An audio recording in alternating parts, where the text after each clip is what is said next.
Welcome to Gamepinions episode 21. I'm your host, Calman, and today I'm joined by the man who's always out of bubblegum, TJ. TJ, welcome to Gamepinions. Hey, thanks for having me on. Yeah, definitely. So, little known fact, TJ is actually my brother. So, we are siblings. And I did not let him know prior to this, but as listeners know, part of the tradition of this podcast, it's the longest running tradition, is that new guests have to talk about themselves a little bit. I got that idea from school when you kind of have a new class and then they make you talk about yourself. You have to kind of stand up and say something about yourself. So this one is going to be geared towards your gaming background. So how did you get your start in gaming? So Mom and Dad bought the Sega Genesis back in the early 90s, probably around 1994, 95. And every Genesis 2 model, at least back then, you could get it with Sonic 2. And I remember probably the earliest gaming moment ever. I guess Dad was playing Oil Ocean Zone. And I remember vividly sitting in the family room back on Whalen Road and him playing the Act 2 Oil Ocean Zone boss. And ever since I remember him playing that, I'm like, I got to get into this. So Sonic 2 is my first video game. Played the heck out of that. Used to get mad. Used to wake up in the mornings and play it, and then stop playing after rage quitting, even as like a 5 or 6 year old. And I played classic Sonic from then on out, and still do nowadays. After Sonic 2, I got into Sonic 3 and Knuckles. I actually had the Sonic and Knuckles cartridge first and played the heck out of that. A lot of people play Sonic 3 first, which is odd. For whatever reason, I had Sonic and Knuckles first. And eventually got to Sonic 3. Oh, this is pretty awesome. And then way later, probably around 1998, figure out you can plug the two cartridges in and played that. So I started off with Sonic. Since then, played a lot of the games you did, Cal. Battlefront 2, Smash Brothers. We both got started on the Wii's Brawl. Oh, yeah. Nowadays, I play mostly the From Software games. Just wrapped up Sekiro, and I'm on Dark Souls 2 right now, Scholar of the First Sin. Okay. That's interesting. See, I've never heard that part of the Genesis era type stuff.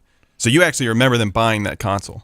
I don't remember them, hey, we're gonna go to the store, guys. We'll be back in a little bit. Hey, guess what we got for ourselves?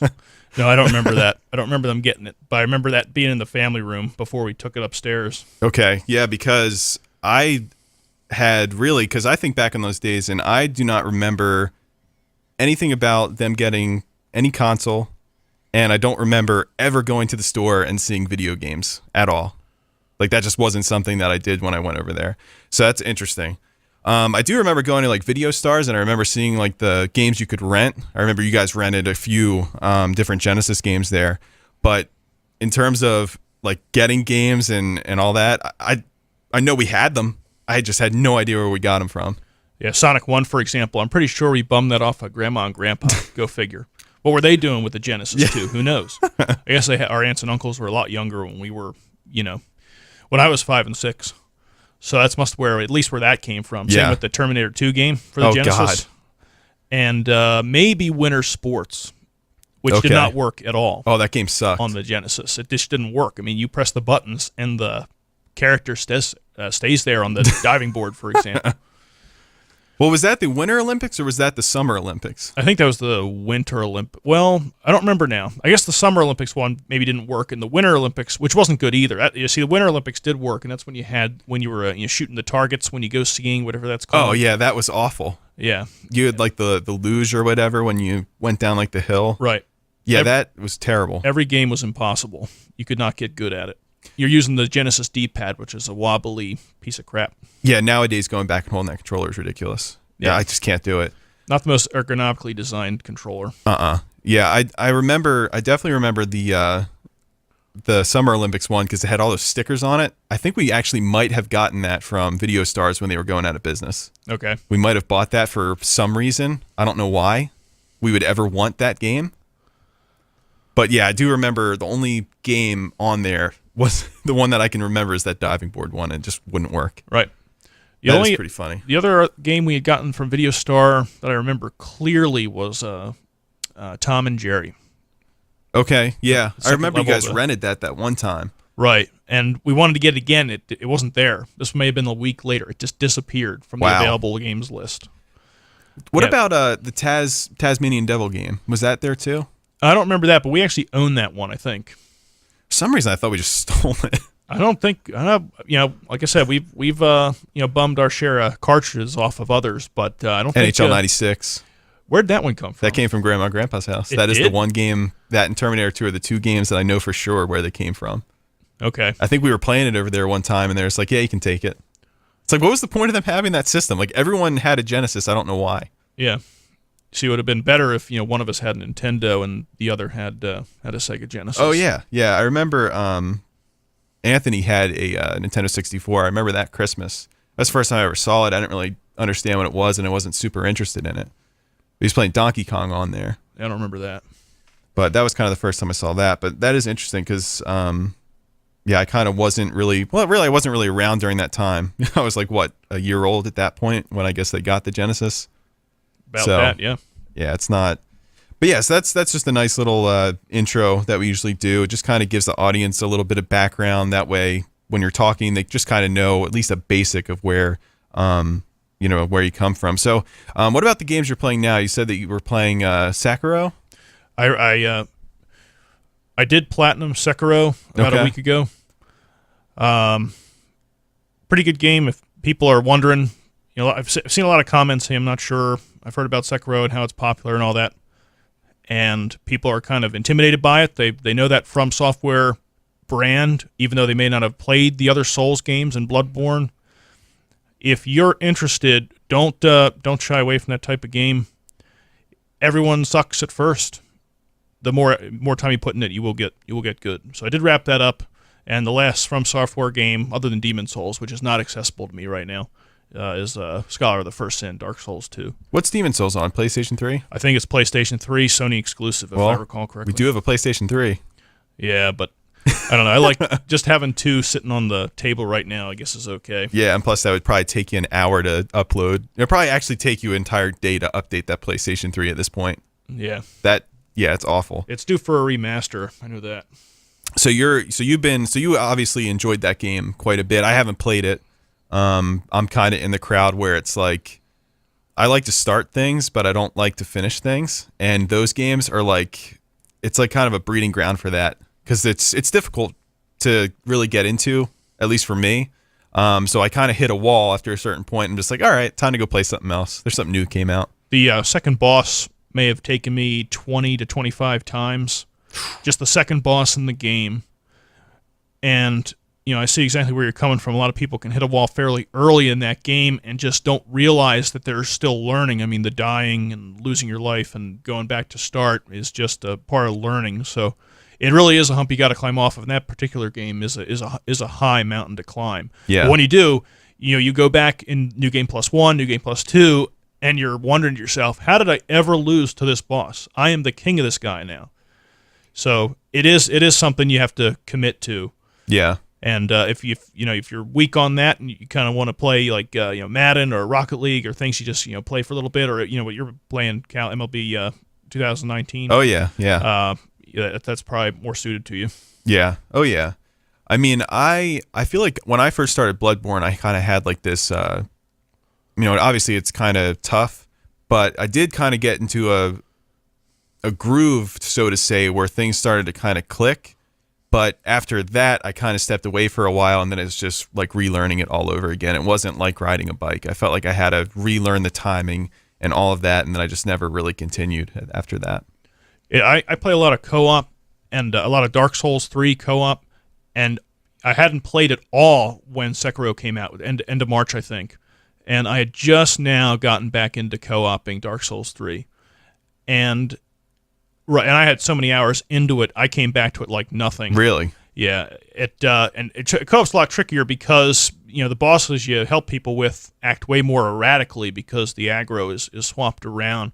But even then, you may die. You don't be afraid of dying when you do that. I mean, you die a couple times, like, oh yeah, that's what you have to avoid in that situation. And when he winds up like this or she winds up like that, or I'll just backstep instead of roll or take a swing and things like that. So I really haven't played single player Bloodborne, but when you play as much co-op as I do, when you get back to that single player mode, it's almost like a relief. All the enemies are focused on you now, and not you're ready for every action. So, yeah, I could see that. I mean, if you gave yourself maybe 2-3 hours, you'd probably get into the swing of things. I think Cal, you hadn't gone very far, if I'm not mistaken. You had gotten to I got to like the woods area, I think. Okay, that's I for some reason I thought you had gotten to that graveyard area, Hemwick Charnel Lane, if I have that correct. Maybe I can't remember. It's been such a long time. I just remember it was with the snake head people. Okay, so that's definitely Forbidden Woods. Okay. And so yeah, if you had picked up,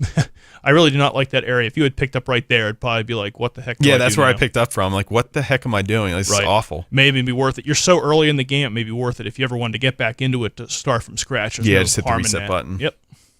Yeah, it's like what I played of it, I actually really did enjoy. I mean, the level design is pretty awesome. I mean, just the whole atmosphere that you have, it's kind of like, you feel like you're alone, but then you're kind of mastering the game. That's stuff I liked about like Monster Hunter, where you kind of pick up, after a while, you kind of just learn how to actually play the game.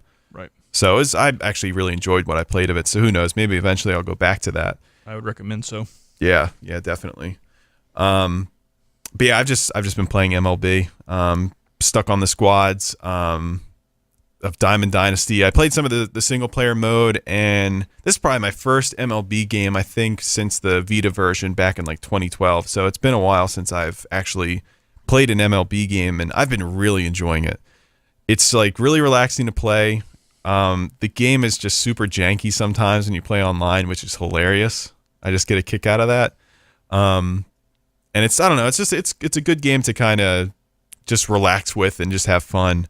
I posted a picture on Instagram about it showed like all my squad members, and people are just freaking out because I had all these players plugged in on their secondary positions, and like, if the ball gets out into the field, I'd be terrified. It's like, I'm just trying to have fun. It's not super serious. I'm not trying to, put up records or have like, amazing defense. I just want a good offense, and that was pretty much what I decided to do. I'll just plug some people in secondary if I can have more power and more contact power on my team. So it was really just kind of for fun.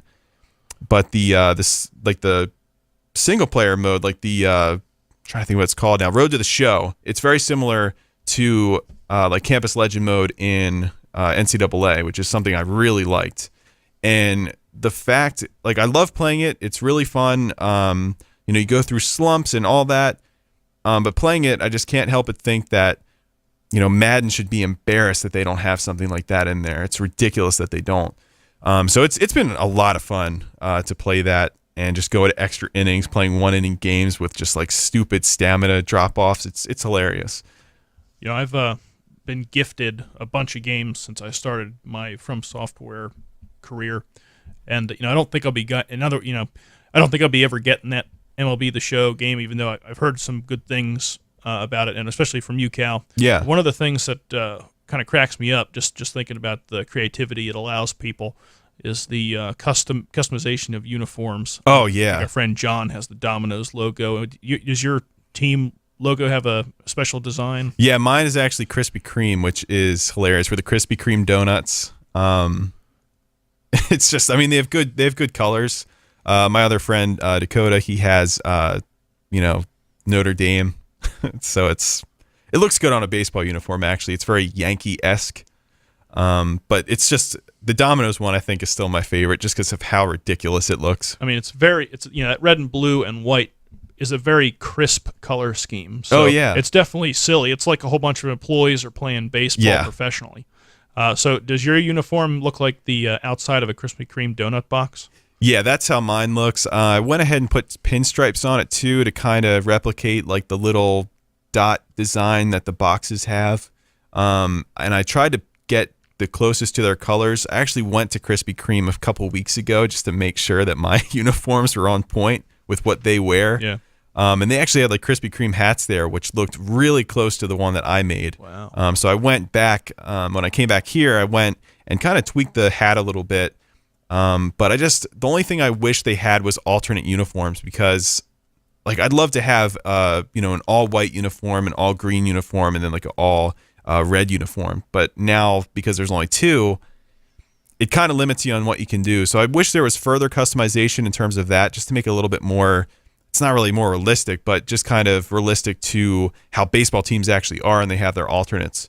But it is really funny. I mean, there's a whole bunch of different customizable, logos and stuff to pick from that the community just makes. I mean, it gets ridiculous to a certain degree. What's the worst one you've seen? The worst one I saw was Pornhub. Was the black and orange uniform? You can actually, you select the logo and you can make your uniforms whatever you want.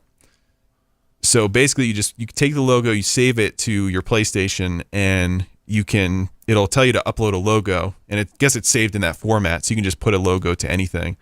So I didn't get to see like it attached to a uniform. I just saw it like on like the download section, but I'm sure somebody is using that, because that logo was there like 20 times in the first like 50 pages. So someone probably has Pornhub on their baseball uniform. Oh my goodness. So do you ever play like random people with your Diamond Dynasty? Is that what it's called? Yeah, it's Diamond Dynasty. Yeah. Mm-hmm. I actually don't play random people. But you could if you wanted to. I could. It's just that I don't have a ton of time to play, and I kind of just prefer using that time to play with friends. I don't know. I just feel like that is time more well spent, and I just like to be able to talk to somebody I know while we're playing.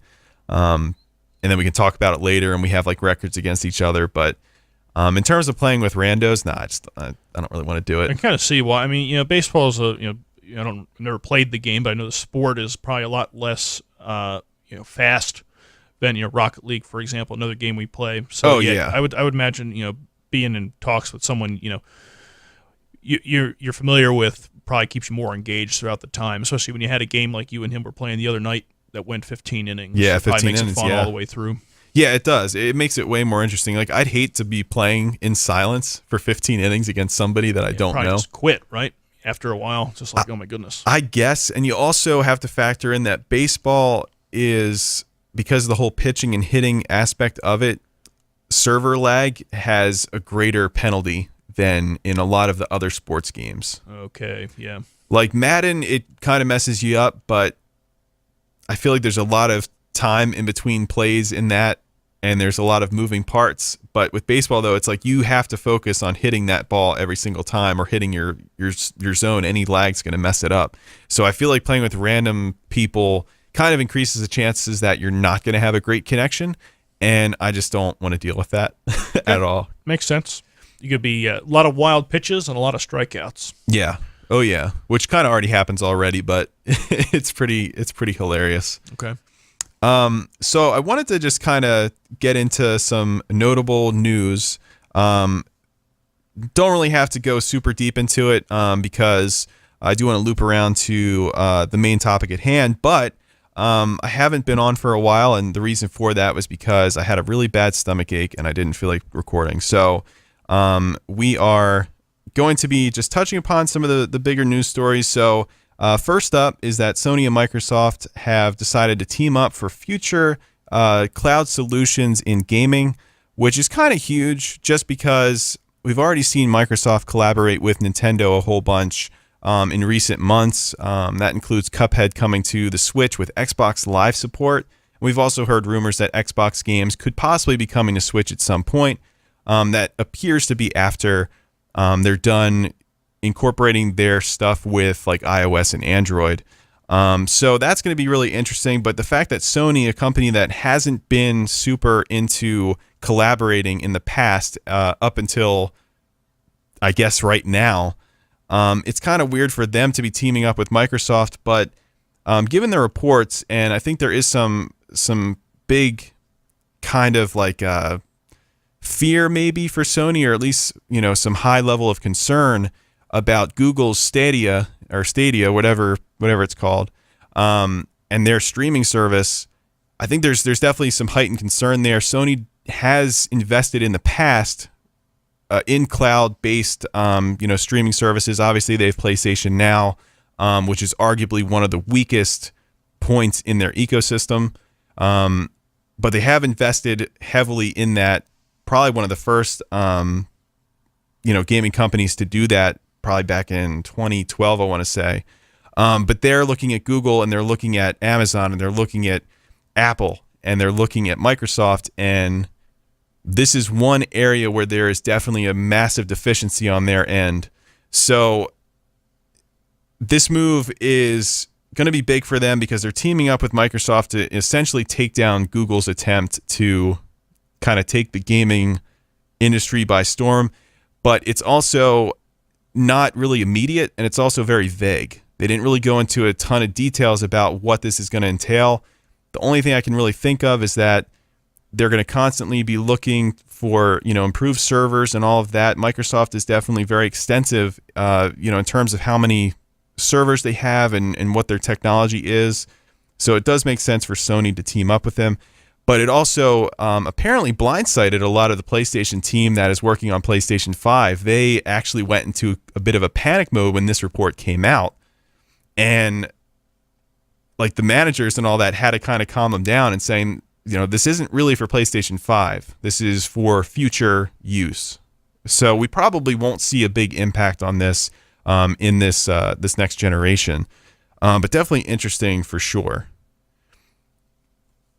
But it's definitely very interesting though. And also, I forgot to mention that Nintendo's also apparently rumored, according to a rumor that came out today. I don't know the source. I meant to write it down, but I didn't. But Nintendo apparently is going to probably form a similar deal with Microsoft as well, which makes logical sense just due to all the collaboration that they've had up until this point. So, if anything that I take away from this news is that Microsoft has a very vastly different look on next generation than these other systems. It's kind of puzzling. It's just they seem like they're going to achieve a victory here in a very unconventional way that no other system or no other console manufacturer has been able to do. So that's going to be really interesting to watch at E3 this year. But yeah, that's all I got for that story.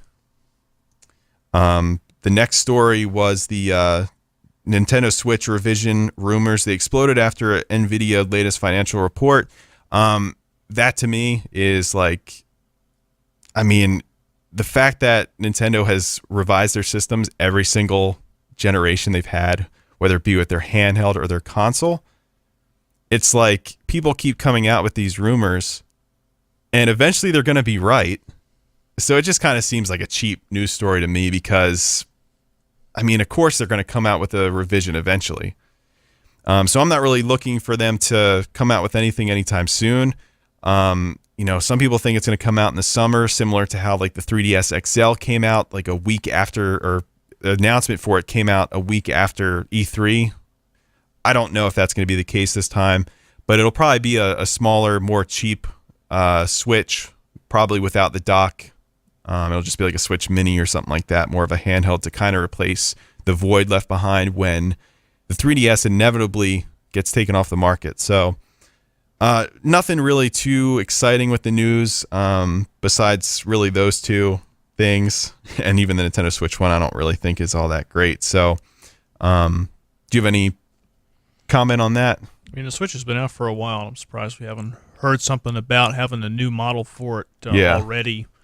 I guess we'll just see what happens. Okay, yeah, it's, like I said, it's going to be something where they just come out and keep coming out with these reports. Eventually, one of them's going to be right, and they're going to be like, see, we told you guys. It's kind of stupid to me, but okay, so we're going to move on to the biggest topic of the day, the one the podcast name was named after. I kind of wanted to take this topic by pieces. So this is going to be about the Sonic movie trailer, but I wanted to kind of talk about what happened before the Sonic movie trailer back in December when some promotional shots were taken of Sonic, and you also had kind of like a blacked out version of I guess the Sonic figure on like a poster type thing. Do you remember those? Yep. Just had a silhouette really of him in a one of those stances you begin race with if you're on a track. Mm-hmm. Yeah, not just an outline of him, and right away something was wrong. Long legs, long arms, just way too. His head, looked weird too, and this is all in a silhouette form. Something was wrong immediately. Now, I think that one was bad. I think that the one where he's on the Golden Gate Bridge was even worse. Yeah, that was just odd. You see some people take pictures of them at a beach sometimes where their knees are up and they're taking pictures of the ocean. Something was very strange about that photo. Like he's taking a picture to put on his Snapchat or Instagram or something like that. He's sending it to somebody. It's like, hey, check where I'm at. It was very weird. Whenever I've seen that, I'm just like, oh God, this is like an animal, a CGI animal doing these suspect things. And I couldn't make sense of it there. What are they thinking? But he had like human calves. Like his calves looked like human calves, but they were just blue. Like It was like weird. Like it's I don't know. Like as soon as I saw that, even before that, I actually thought this entire thing was a joke. Right. Like when they were saying, "Oh yeah, Jim Carrey's going to be Dr. Robotnik," I'm like, "Oh yeah, we're never going to see that ever become a thing." But you see these promo shots, and I'm like, is this like for real, or is something not quite right here? Right. And it was real, and there was something not quite right. I just think even back then, I knew this was going to just be a freaking disaster. Like, I'm surprised it honestly got this far. Because, I mean, I don't know about you, but nothing about those promo shots looked like it had any chance of, like, any ounce of potential at all. It just looked... It's ridiculous. Well, it looked like and not to say anything bad about film students, it looks like someone's, kind of final project that they got a B+ on. It's not a professional, film studio presentation of a poster. Yeah. It just looks cheap. The one where he's in a silhouette where the Sonic and the Hedgehog, just even when you see the trailer when it starts, it doesn't look very good. Just the art style is very dark, and it's not what I imagine Sonic to have as a movie title. Yeah. So you mentioned the trailer. Let's hop into the trailer. It's fast forward to probably about like 2 weeks ago, something like that. The world was was unfortunate enough to receive this abomination of a movie trailer. Like, I don't even know where to start with this because the Sonic design is completely horrendous. Like, Sonic is supposed to have one eyeball. Isn't that how it is? Right. Just one monocular eye. Well, with two pupils. It's like... But not separated like he's a flounder having eyes on the sides of his face. Yeah. And the way that he looks, and, like, I was actually probably a few days ago, I was thinking about... like, maybe the Sonic design's not that bad. Like, maybe people are overreacting. Maybe I overreacted. Maybe this is something I'll just get used to, and it's not really a big deal. Then I watched the trailer again, and it's like, oh, man, this is worse than the first time I saw it. There are shots in the trailer. Some look okay, where he's got that real close-up shot, and his face is like right. It's a close-up shot. Yeah. But his face is pointing straight at you. And he's in that stance again, like he's starting to race. He looks okay there. I mean, he can look straight up his nostrils, which is disturbing. Yeah. But other than that, he looks okay. Now, the two images that are just, I cannot get out of my head, when he does that meow thing and he screams, and then when his side profile is shown when he's talking to the guy in the car. Yeah. He just looks so strange. I can't get over it. Yeah. Yeah, it's definitely not what I imagined Sonic to look like. And I don't know if you felt this way, but that entire trailer, and this kind of, I mean, there's so many other issues with it, but the entire trailer, all I'm thinking is Weird Al's Amish Paradise. That's the only thing I can think of. I have to watch that. Because it's playing I'm pretty sure it's playing the same song as like that song, what that song is modeled after. So all I'm thinking is living in an Amish paradise the entire time. I'll have to watch that to compare. like every time, like that's like in my head, I'm singing that song, and it makes it even worse. Oh my goodness. Because it's ruining a Weird Al song, which is just, I mean, that's the biggest sin of all. But as bad as Sonic's design is, and it's bad. I mean, it's god awful. As bad as that is, it might not be the worst part of the trailer. I think you can make the argument. Well, I think Dr. Robotnik is also Abomination. Jim Carrey is completely out of his prime. He has been relevant in years. And Dr. Robotnik, he is a hefty guy. Yeah. He has very thin legs, but he is a very hefty guy, upward. Right. Jim Carrey's not. Yeah, I mean, Dr. Robotnik started off with the big belly and a very, in those classic Sonic games, very egg-shaped. Yeah. And then, over the past, I guess, 15 years, he's had like more of a chest and kind of goes like to a V, but the V starts at his feet. Which that's just weird. Anyway, I mean, I'm not a big fan of that design anyway. I kind of just wish that he was egg-shaped because I feel like that would make way more sense for Dr. Robotnik. And I'm not really a huge Sonic fan, but the fact they're making this a movie, I would want Dr. Robotnik to not be the mask. Because that's what it sounds like to me. It sounds like he's the mask, which is just or he sounds like the mask or Ace Ventura, either one. It just doesn't. Jim Carrey is good at particular roles. This one to me made absolutely no sense to cast him in. I feel like they could not find anybody else for this role. I would have taken Jack Black in this freaking. That would have been interesting. I would have taken that. I mean, someone with a heftier build would probably be easier for me to suspend my disbelief. When I see Jim Carrey, who I'm a fan of, when he starts talking to the guy at the military complex and does his little spiel in the trailer, it's like I've seen this before, haven't I? Yeah, that's exactly right. It's not entirely original. But here's the thing. I mean, one of the good things I'll have to say is that he seems to be really into it. Yeah. Like, just because this may very well be a train wreck, he's not going to pull any punches going all out with his craft. Yeah. So, Street Fighter movie came out, I think, in December 1994. And if you look at Rotten Tomatoes or the Internet Movie Database, you'll see that gets very low ratings. Yeah. But people love the performance of Raul Julia, who passed away recently.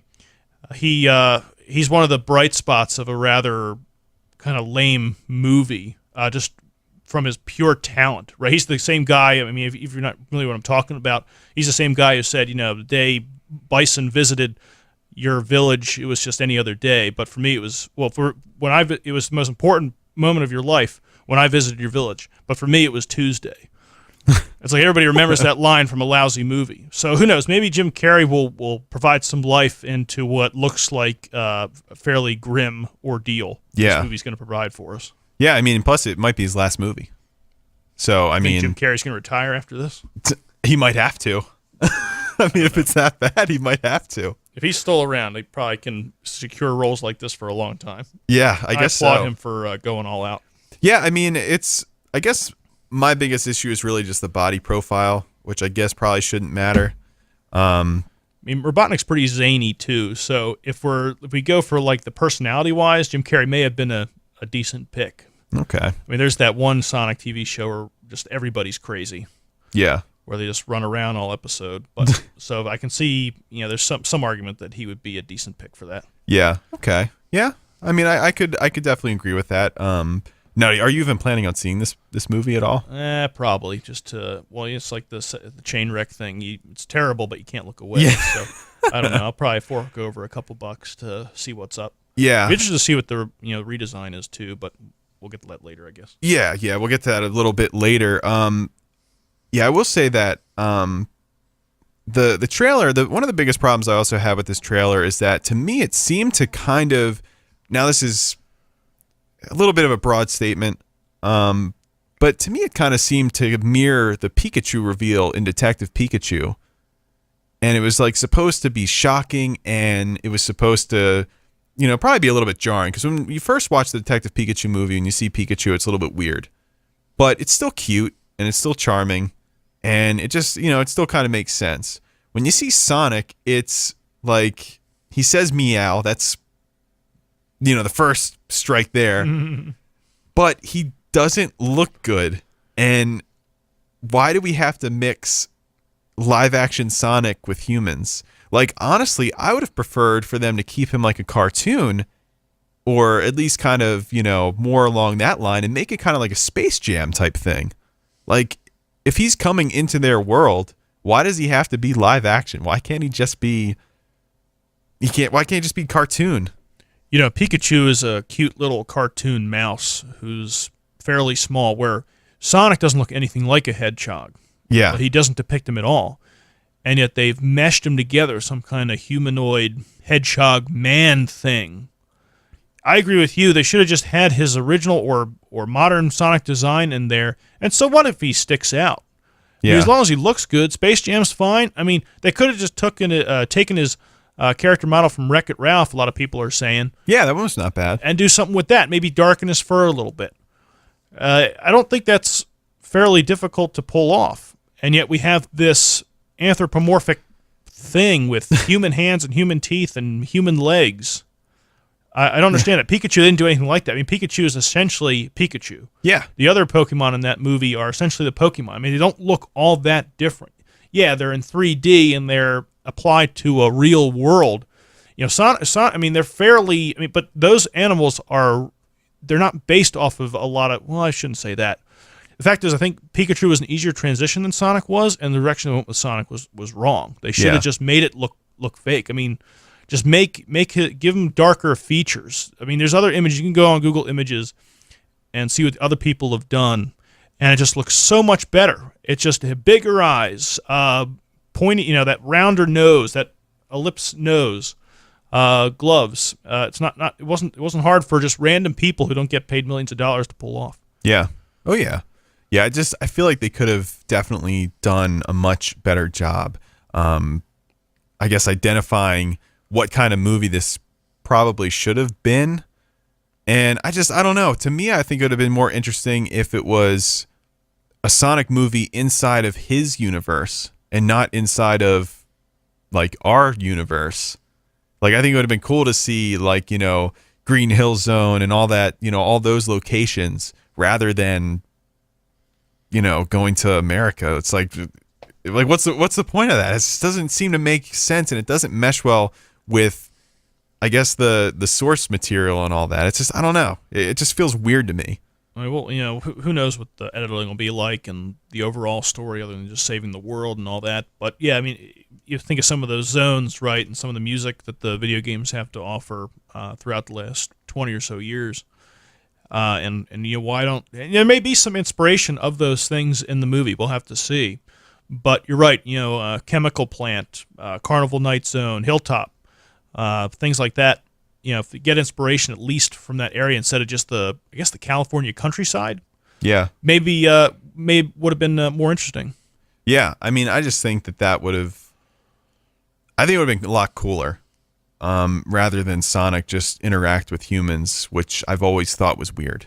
Right, just Sonic 06, right? That's what he does. Yeah, he goes to a city, and granted, Mario does the same thing in Odyssey, but Odyssey, he's actually going from like world to world, planet to planet. This, like that 2006 or whatever, 06, didn't make any sense, and this doesn't either. Like, it's just, I mean, maybe the movie will kind of make it and kind of warp it into making sense, but just from an outside perspective, looking at the trailer, to me, it just, like, why'd you have to go ahead and do that? I just...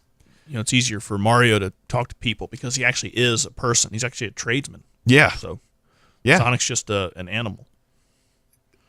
Or a humanoid. I was actually going to talk about the memes a little bit too, because Sonic, to me, looks like the kid in Jumanji after he gets turned into a monkey. I've seen that image, yeah. And I couldn't put my finger on it when I first saw the trailer, but that's exactly what I was thinking.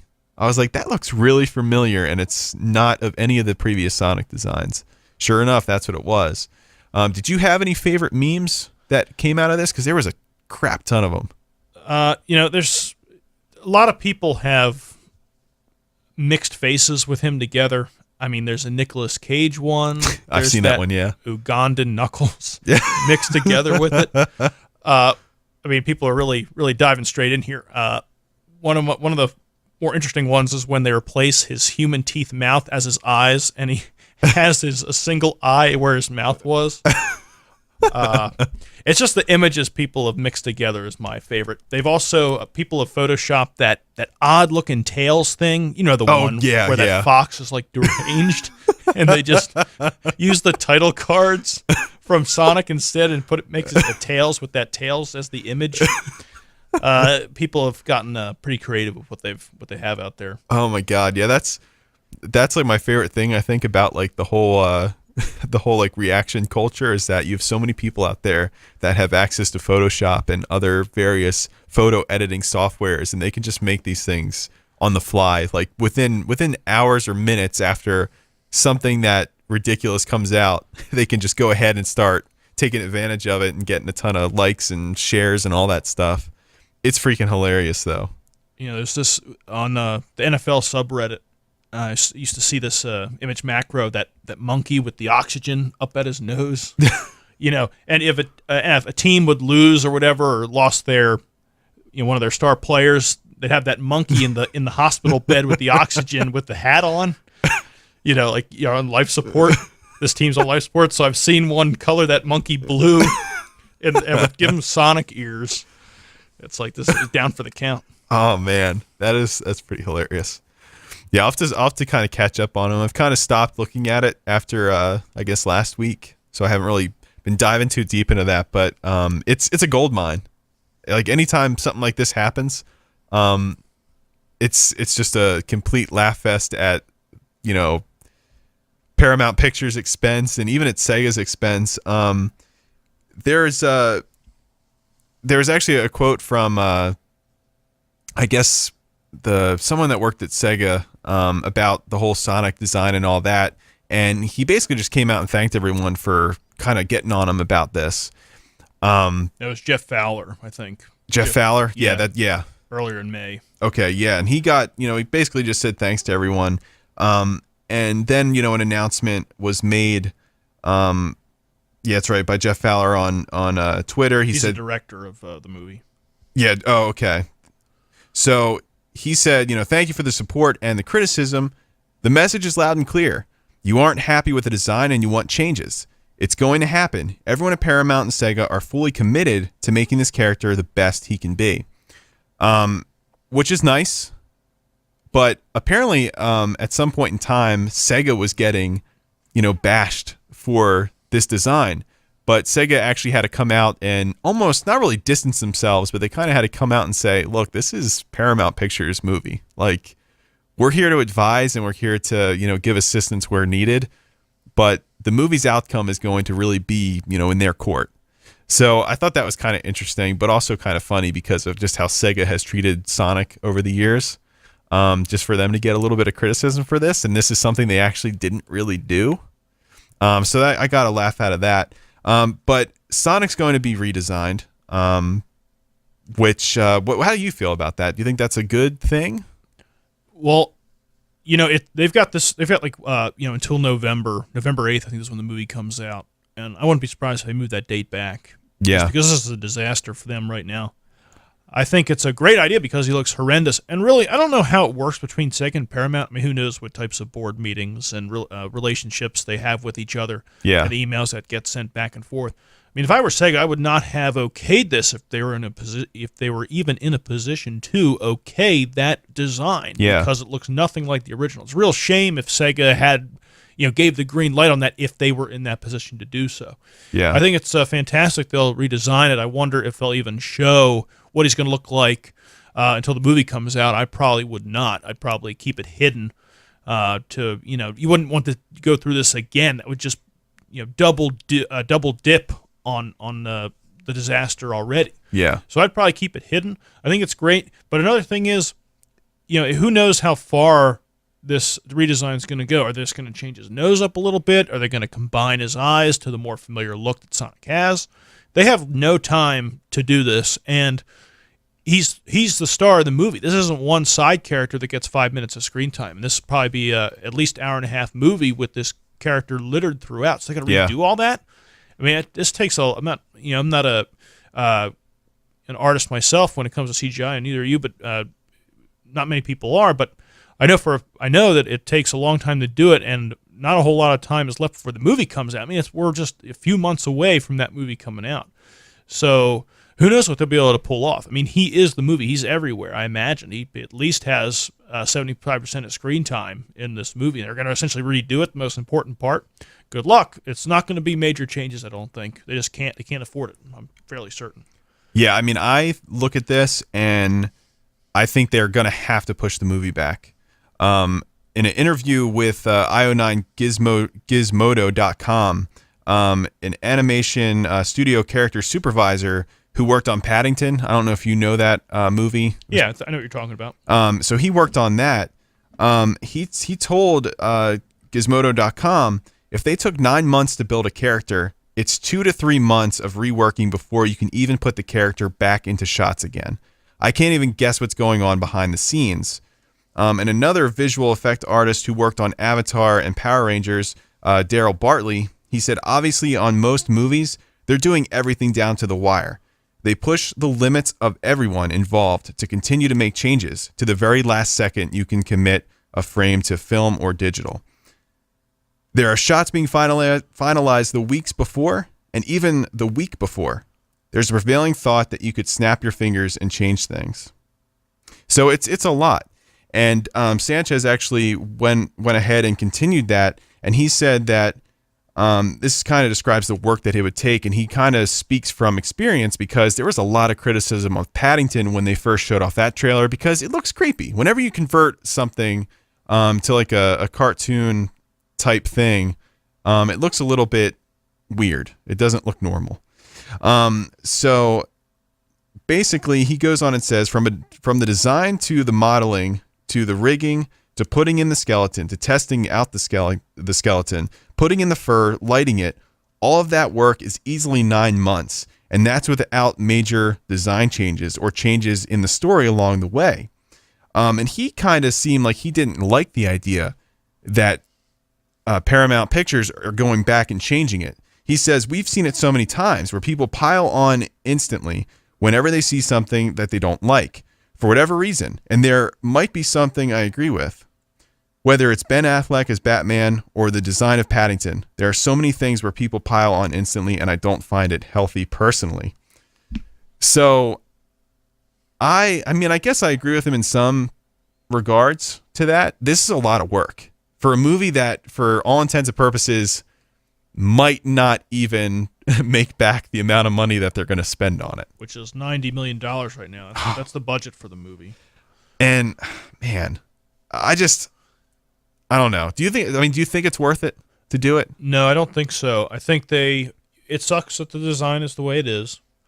I don't think the movie is going to be all that spectacular. Probably fairly pedestrian. I mean, you probably know what's going to happen watching the trailer, or even before the trailer was out, you probably know it was kind of what the movie would be about. Sonic saving the world, blah, blah, blah. Who knows what interesting surprise they'll have for us. I mean, that's really where people would be drawn to that just to see how bad it is. So you'd make movies that way. You could just make a joke out of it, but I don't think it's worth it. It's probably make way more expensive. Think about it this way. Let's say that it costs another, I really don't know how much money it would. Let's say another $20 million and your movie won't make back 110. It will make around 90. You know, you want to do what, makes you the most money or at least makes it back. So, who knows how to tell that for sure. But I don't think it's worth the expense and the time crunch to redo this, and just hope you've got a decent film minus the character design of the main character on your hands. Yeah, because I imagine, I don't know a ton about, virtual effects and, all that stuff, but I imagine that would be, even a slight redesign would be enough to, you have to redo everything. You have to redo every single scene. And this is a character, like you said, is littered throughout the entire movie. That's like a ton of work. And, you have to pay all the people that are working those hours to fix this. So, I don't know. To me, I feel like their first mistake was making this at all. No one asked for this. No one wanted this. It should have never happened. But, secondly, they've already Sega personally, if they were truly advising this, they already saw the crowd reaction to when they, made those changes to Sonic, Knuckles, and Tails. I forget what game that was. but they made his like arms longer or something, or his legs longer, gave him a scarf. Right. People freaked out. I think that's Sonic Boom you're referring to. Yep. Where they changed his arms blue and people lost their mind. Even though that Sonic looks fairly decent. I mean, they're all very oddly designed. They gave Knuckles steroids. Right. He's got like that Robotnik body shape, right, where he's got like a really big chest and it just kind of gets smaller as he goes down. I mean, but their faces, their faces weren't changed. I mean, Tails looks the same. Yeah, Knuckles and Sonic look kind of weird, but their face, the most important part of them, so to speak, is all intact. Yeah. And they changed everything with the character in the movie. Right, they should have gotten a warning sign. This more or less perfect design of this character in 1990, in the early 90s, 91 with Yuji Naka, and just changed very subtly. His eyes are green, like in the late 90s, early 2000s, and so on. That he still resembled himself, like a little older, but still resembled himself. In Sonic Boom, he resembled himself, and now he doesn't look anything like. He's a totally different character. He doesn't look anything like Sonic. So they should have. You're right. When that fairly mild outrage compared to what it is now with the movie, there should have been a huge red flag to Sega. It's like, we shouldn't change this guy that much. And if we do, not his face, not his body type too much. Yeah. So they should have known better. Yeah, like that's like something I constantly keep going back to, like in my mind whenever I think about this movie, because I preparing for this podcast, I've been thinking a lot about it, just like all the things that that they've done, and that sticks out to me. It's like you've already had an example of where even a slight redesign, which compared to how it is now, wasn't really that big of a deal, but how much outrage that caused just for like longer arms and steroid Knuckles. Right. Like that was it. Colored arms. Yeah. So I don't know. It's just weird that they didn't learn from that. But once again, I mean, I don't really know what role Sega truly had in this, creation of this movie. But I mean, even Paramount Pictures, I mean, you have, once again, examples. You'd think that somebody would have done research on how this is. And plus, I feel like Sonic fans, they're ready to pounce on this stuff. I mean, they're tired of all this stuff. I mean, every single time Sega or whoever's working on Sonic, excluding Sonic Mania, they find a way to screw something up or make something worse. Like they almost like cross like I don't even know. It's like they just find a new way to one up the last person that did something. It's like, okay, you guys screwed up, hold my beer. Right. It's like every single time they have killed Sonic so many times, and it's honestly impressive at this point. Like, when I saw the trailer, I wasn't disappointed. Disappointed implied that after I looked at those promo shots that I thought that this movie had any promise whatsoever. I wasn't disappointed. I think, I mean, who knows what they were thinking, and it's too late to go back on it. They do. I mean, a lot of people like the changes Sonic has gotten, or young enough to just kind of grow up with how Sonic has been for the last 15 years. For me, starting out in classic Sonic, it's just amazing how much has changed, and it's just completely unfamiliar. I mean, I used to like the games where you try to get those Chaos Emeralds and you try to find the big rings, if we're talking Sonic 3 and Knuckles, to get to the special stages, and changed so much. And a lot of the games that have come after that are not very good. There are some people really like, and just the media that kind of surrounds it is so odd and just not in line with how it was. They just don't know. I don't think the people who are in charge of what Sonic does, whether games he's in or what movies they put him in, any type of media involving Sonic, they really don't know exactly what to do with them. And it's movies like this, ideas like this, that just kind of prove that again and again, by and large at least.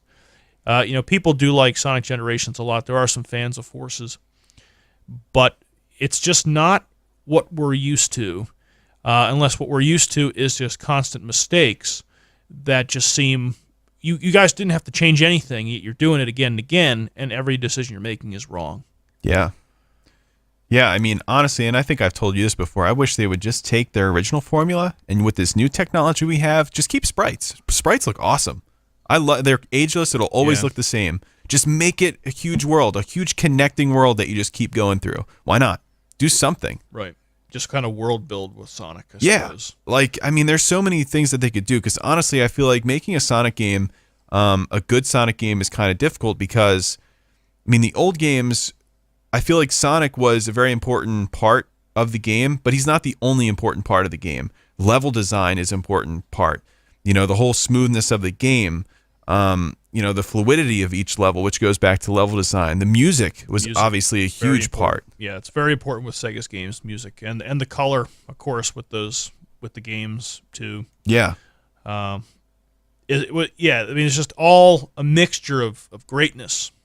Many different elements went into it being great. Now there's too much focus on Sonic, and what they're doing with them is not good. Yeah. Yeah, I just feel like in certain situations you just can't plug him in, and I feel like that's how it is. Like every Sonic game that comes out now, besides like, you know, like I said, Sonic Mania and then a few other ones here and there, but it just feels like there's an emphasis on him being in a really poorly controlled 3D environment, and you have to go fast. But it doesn't work that way. You never establish true like control fluidity that the old games had. And even with like, you know, Mario's transition to 3D, you know, to 3D environments where the controls have always felt, you know, maybe 64 you could argue it was a little bit loose.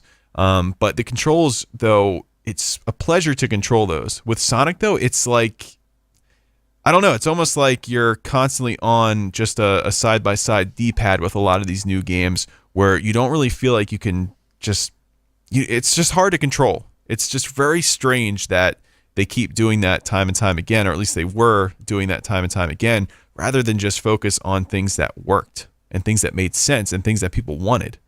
So, you know, people do consider a few 3D Sonic games good. That's Generations, Colors, and I think some people like Unleashed a lot too. Mm-hmm. I try not to bash those games and the people that like them because I've never played one. I just see it. I see the game trailers and the video, and it just doesn't interest me. Yeah, it just doesn't interest me. You know, Sonic to me isn't. You see, I don't even know how to explain the gameplay because I've never had my hands on it controlling him. You know, Sonic for me is an adventure type of going from here to there, and you can stop and wait and think like, what route do I take next to get to where I need to go? You know, is there a big ring on this one? Do I want to collect a whole bunch of rings? Things like that. So I imagine there's a lot of fun to be had with some of those games, and people do love them. It's just not for me. And Mario, of course, you know, it's entered into that Super Mario 64 and became one of the greatest 3D platformers of all time. Sonic's games do not come anywhere close to that. They just don't. Yeah. They just didn't translate well. But that's been said many times. Yeah, it's just a shame, like all the way around. And you know, this movie is just the latest the latest mistake in, you know, almost a falling legacy of a character that Sega never should have allowed to, you know, get this low, especially from the start it had. So it's just constant disappointment, at least, you know, for I think a large part of the fans. I mean, maybe there's some fans here and there that, you know, like some of the newer games, and you know, that's great. But I think that for the majority of these fans, I mean, this Sonic movie is just another slap in the face again. Yeah, I mean, I think at this point, people aren't even surprised with the lack of quality involved with Sonic. Yeah. I mean, it didn't surprise me. And the next move, you know, this redesign will probably make other people angry for some other reason. And when the movie comes out, you'll sit in the theater and be like, I can't believe I spent money on this. And it's probably what's going to happen. And, you know, in the next thing, a couple of years from now, when they do some other game, I'll just be like, I don't care. You know, I can't believe Sonic is still around in a lot of ways. Yeah. It's great to have kind of revisit to the classics. You know, they can be kind of hard to get into Mania.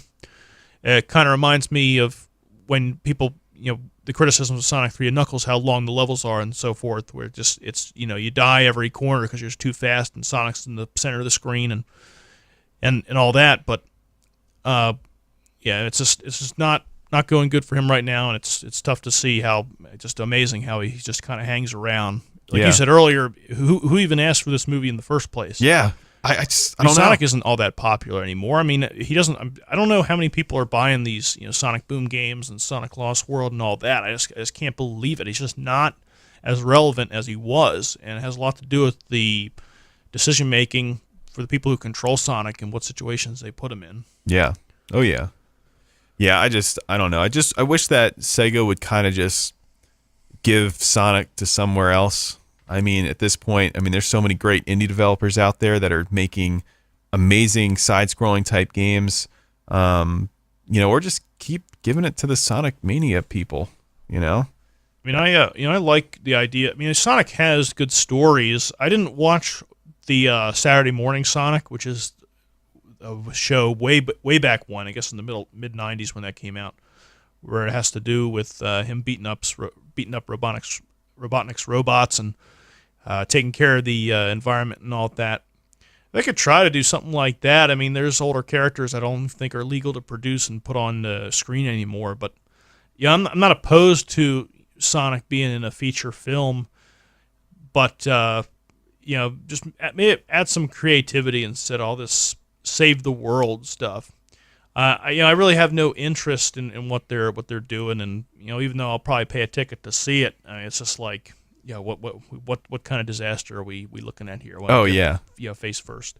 Oh man, yeah. So this is another segment that we do, and this will be our final segment of the podcast. I've in the past called this the Twitter topic of the day, but I'm just going to call it Gamepinions. But we're talking about a movie right now, so I guess it would be movie opinions. So I got a collection of tweets here that I thought were pretty funny. We're going to go ahead and read these off here, and we'll retweet these just to let you guys know that you were featured today in episode 21. So this is from @Moosop. They said the worst part of watching Detective Pikachu was seeing the Sonic trailer on the big screen. I thought that was pretty funny, and they also shared a picture of Pikachu there. So. Oh man, he looks disappointed. Yeah. So like staring into a mirror. Yeah. Which I actually found that a little bit weird that they're redesigning the character. They've already announced that, but they're not pulling the trailer from the movie theater. I think it makes perfect sense to me. They shouldn't change anything. They want to get visibility of it, and bad publicity is publicity. Yeah, man, it's crazy. This one is at Triple Jazz. People, I cried watching Endgame. Me, wait till you see the Sonic movie trailer. This one, apparently, this is a thing, and this is from at Fower Power. He said everyone in the theater did the meow when the Sonic trailer played. Oh my god! I don't know if it'll go through or not. I don't know.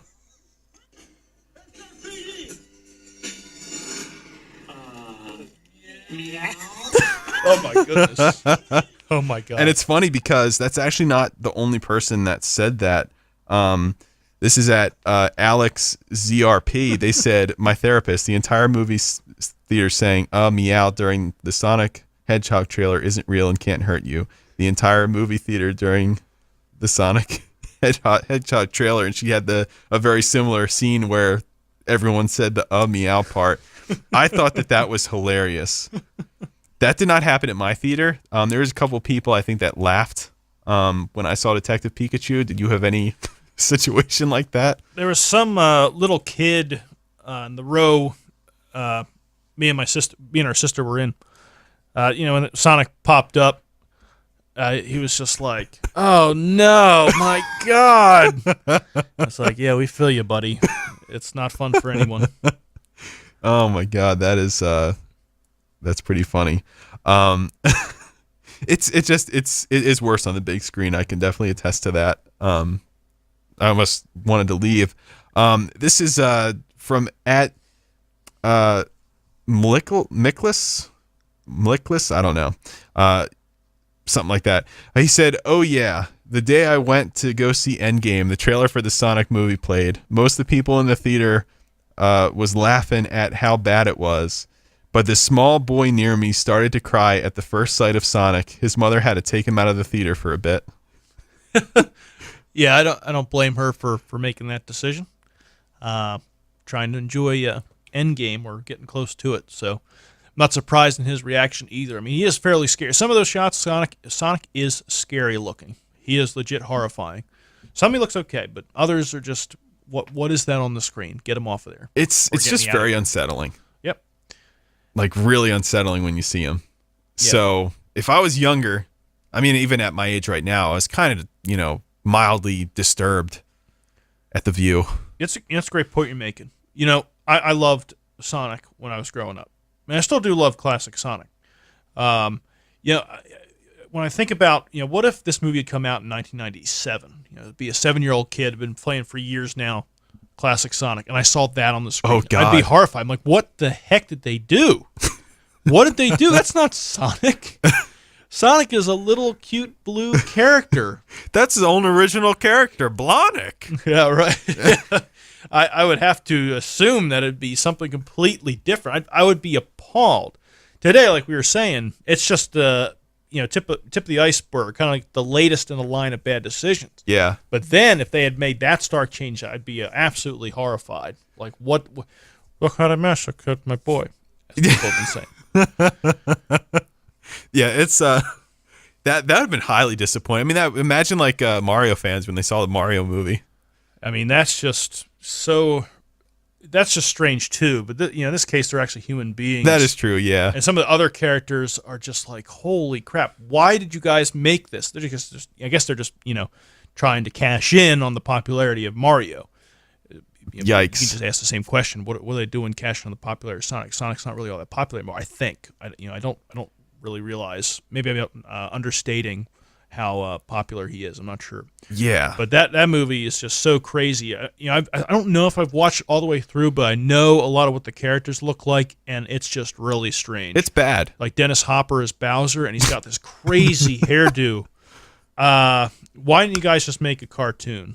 Yeah, that would have been awesome. Horrendous. It's just, oh my goodness. Make an anime, make a claymation, make something besides a live action. I don't know what the fascination with live action is. Like, and we talked about the Avatar Last Airbender movie multiple times. Like, why not just make it a cartoon of what happens after the series? Like, find Zuko's mother, do something. Like, it could be like 2-hour long cartoon style Avatar. Why did we need a live action where they strayed from the source material? And then that movie, animation really gives you a lot of opportunity to do things you can't do in real life. Now, with the advent of a really good CGI, a lot of that is mixed with Avengers Endgame, for example, where it's really good and really real. Awesome. Like it's happening in real life. Yeah. That Avatar Last Airbender movie is just crazy. I mean, you've got 6 Earthbenders doing the work of one in the animated show, and less impressively.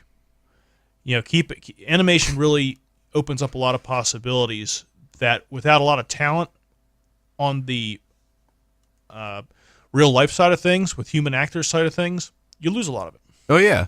It's like, hey, let's get 10 Earthbenders to lift up this one pebble. I can never get that image out of my head when they're doing that crazy sequence of moves, and it just lifts that, I don't know, maybe a couple of bowling balls tied together type rock, and moving it so slowly in the air in such a fake way, as if it was pulled up by a string and then taken down a pulley, taken down like a rail. It's unbelievable. And then you get episode 5. I think it's episode 1-5, season 1, episode 5, where Boomy and Aang meet up, and Boomy is throwing that, just tearing apart his castle. Oh yeah, and throwing it, and Aang has this big tornado, and he brings it back at Boomy. That's just like in the early goings of that show. Oh yeah, and they had years to make this film, and there's nothing like that in there. Yeah, animation is, I don't know. Right, they shouldn't have shied away from that type of media. There's a lot of CGI. Yeah, you can probably figure that out too, but with better character design. Yeah, and I mean, you've mentioned before the Spider-Verse movie. I haven't seen it yet, which you have to. but I'm sure I'd like that a lot because they went with kind of like a realistic-y type of animation, but I guess maybe not. But it I guess you said that if I remember correctly, you said that kind of shows you the type of things that you can really do when you have like talented and creative people, using that technology to make that medium. And that really is a crazy movie, especially at the. I don't want to spoil anything for you, but there's times on the screen where it's just blowing your mind with how vibrant and how the characters move. It's so crisp and unique. It's like comic book mixed with, Pixar. I don't really know how to describe it. Yeah. But it's like looking at that, and maybe I'm just not that big of a moviegoer, but looking at that, it's just like, wow, I've never seen anything like this before, and I wish there was more of it. Yeah. I mean, it's just so engrossing, and there's not a real-life human being to be found. Yeah, honestly, I regret not seeing that on the big screen. I should have just went and saw it. Yeah, we took that opportunity when they brought it back. I guess that was because of it won the Oscar. I'm not sure. Yeah. We were glad we did because there are points where you're just like, the vibrancy on the screen is just blowing you back into your seat. Man, it's amazing. Yeah, that's definitely on my watch list. Yeah, I guess there's definitely though instances where movies have really disappointed me, like that Avatar movie. And to me, I feel like, at least just based on the Sonic trailer, like that Avatar movie to me is just completely inexcusable for everything that it did. Didn't get the names right. The animation was ridiculous. The sequences that they did, like you mentioned, the earthbending things, just ridiculous. Not accurate to the show. And, he had all the like M. Night, Ding Dong, he had all the he had all the source material. He had everything that he needed to make a movie. You just had to follow it. That's it. Yeah, I think certain things like that series is about 60 episodes, maybe 60, 61 episodes. Yeah. How do you put 60 episodes of high quality television into, I guess, what would have been 3 movies? That's what I think. The first one was successful. That really needs, and I guess it is. I haven't really heard any recent news about this Netflix adaptation. I don't know if that's going to be animated or not, but it needs to be. You have to spend a lot of time on it, and it's got to have a bit of a series to go along with it, and not just three 2-hour movies. Yeah, it just doesn't work. There's so much storytelling to do, and you can get a lot of the crap out, like The Great Divide and all those other lousy episodes. And there are a couple of them. They're not maybe 5 or 6 episodes that can just be taken out completely in Avatar, but to do it justice, make it a television series. I mean, you have things like Breaking Bad and The Wire and Game of Thrones and all this that stretch out good stories for a long, long time. And yeah, in my opinion, are way more satisfying than these movies that just come and go. Some of the time, the Marvel cinematic universe does a kind of like a unique thing where so many different movies are, sometimes just loosely connected, but they are connected, and that's not what I imagine. Not. There's no real talent out there to make Avatar or anything like this work that well. Yeah. So, if you want to stretch something out like that, make it into a series. If you want to do it again. Yeah, I think so too. I mean, that's I've kind of said that before with like even video games. To me, like the Spider-Man video game, PlayStation had this September. That to me was a much better way of telling a story because you have pretty much an unlimited amount of time. Like you can just play it. You can set it down and pick it up whenever. It gives you more time for things to develop in the story. Where to me, at least, I'm going to use Star Wars as an example. This last trilogy that they're making, to me, the 3-movie trilogy just does not work with all the information that you have. Like after this last movie that came out a couple years ago, I'm thinking, well, crap. Like how are they going to tie this all together in one last movie? Like it just doesn't work. I mean, you see how many movies it took them to, make, the Avengers story. Like how are you going to tell me that you're going to shrink this Star Wars story into 3 episodes? Like it's crazy to me. It just doesn't work anymore to me. Yeah, Star Wars worked back then because it's really a simple story. Yeah. And how does Lord of the Rings trilogy work? Well, they gave it, with the extended editions, it's like 12 hours of movies. Yeah. Crazy-ass numbers. You can do it that way, too. Not everybody likes to sit through a 3-hour movie. Yeah. I think they're amazing, and I would gladly see Lord of the Rings or even Star Wars on an IMAX screen if they were to re-release it to theaters. Absolutely. Yeah, me too. So that's another way to do it.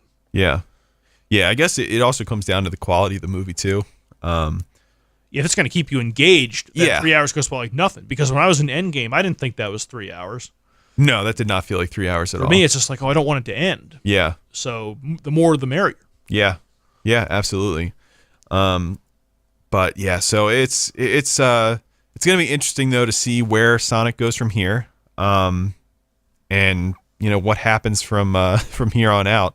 I guess we'll probably have a lot to commentate in the coming months as updates are given for that.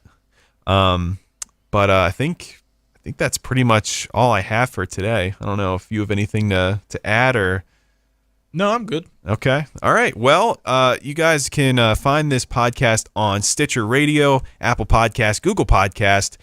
We're now on Castbox somehow. I don't really know how. I just kind of Googled Gamepinions one time and we were on there. So we're available on there.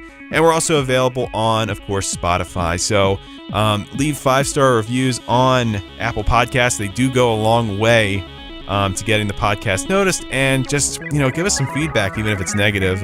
Definitely is crucial to the show improving over time. So I hope you guys have an amazing rest of the day, and we'll see you next time on Gamepinions.